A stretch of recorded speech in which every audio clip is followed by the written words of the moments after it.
Ghazni cinema చూసారా? ఏ విషయమైనా వెంటనే మర్చిపోతాడు. ఇప్పుడు జరిగిన విషయం 5 నిమిషాలకు గుర్తుండదు.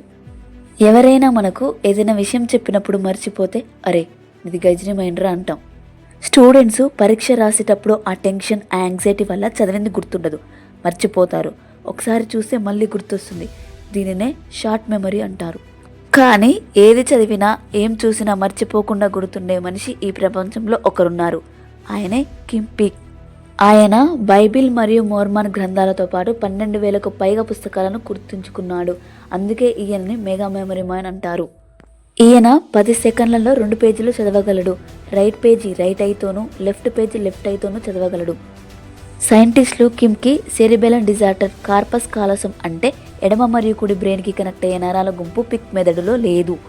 సైన్స్ ప్రకారం గజనిలా ఉండడం ఒక రోగమే, అన్నీ గుర్తుండడం కూడా ఒక రోగమే. దీని గురించి మీరేమనుకుంటున్నారో కామెంట్ చేయండి.